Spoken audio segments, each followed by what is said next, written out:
car, and this is what we got. This is a 1952 Kaiser-Fraiser Henry J. They're very limited in production.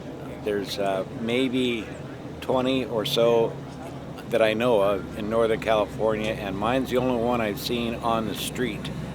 In 1963, at Christmas time, I was a senior in high school, and I was in auto shop, and I had a senior year project to do for auto shop.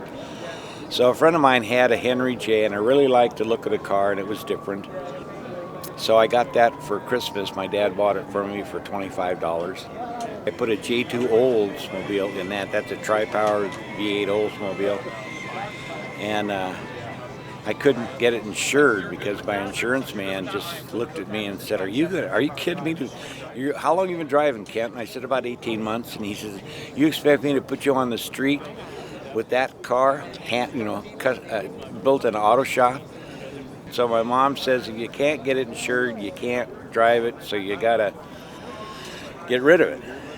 I made a profit. It only cost me $85 to build the car, and I sold it for $125, so I made out okay. But still, I didn't have a Henry J. And from '64 on, I've always thought, gee, I'd like to build a Henry J again. They're odd, weird, strange. I retired as a mechanic after 50 years, both automotive and aircraft. So it's kind of in my blood to pick up the tools and build something. I found this car in Boise, Idaho, and it was total, complete, stock, original. I've modified it from a 4-cylinder flathead engine at 68 horsepower to this engine, which is a modified 440 out to 522 cubic inches, and we went from 68 horsepower to over 800. The only thing that's 1952 is the sheet metal, the body. From the radiator to the gas tank, everything underneath has been modernized, strengthened, enlarged. It's probably a mid to high 9-second car in a quarter mile. But we'll see. It'll be fun. The essence, I think, of most of us who build these kinds of machines is it's the pride of ownership, pride of workmanship, and it really gets you pumping. It gets you going. You're looking forward to the next improvement. You're looking forward to the next style, or you're looking forward to the next whatever can improve the car, make it look better,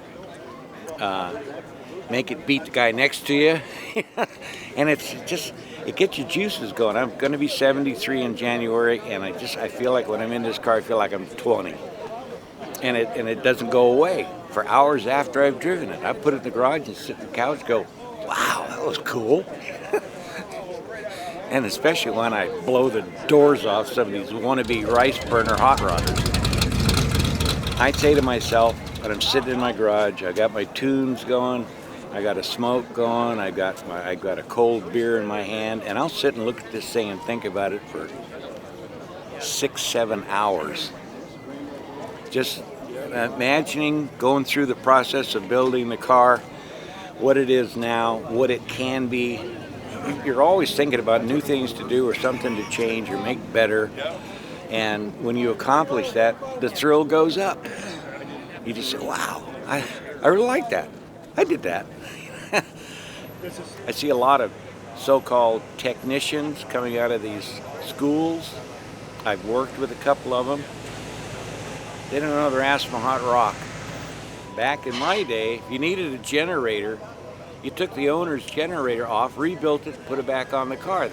The technicians today, they take the generator off, or alternator, or water pump, whatever, and they go up to the counter and get a new one and put it back on the car. They don't take these items apart and rebuild them and put it back on the owner's car. And that's a mechanic that can do that, like me. But the technicians, they can't solve the problem with their computer adjustments. They don't know what to do. I had the car out that I fly remote controlled aircraft. I was out at the flying field, and there's a long road going up to the flying field, and I got out on that strip of road, and it's not very smooth. So anyway, I said, the hell of it, I'm going to nail this thing. and I got good traction, and it took off. I was probably doing over 100 in 600 feet. This thing is zero to wet your pants in about 4 seconds. Something I'm going to look forward to doing again in a lot safer conditions where I have a little more runoff room. Are you going to bring extra pair of boxers? I don't wear underwear.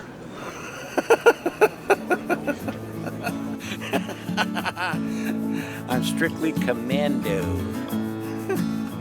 If you want to be different, buy Henry J.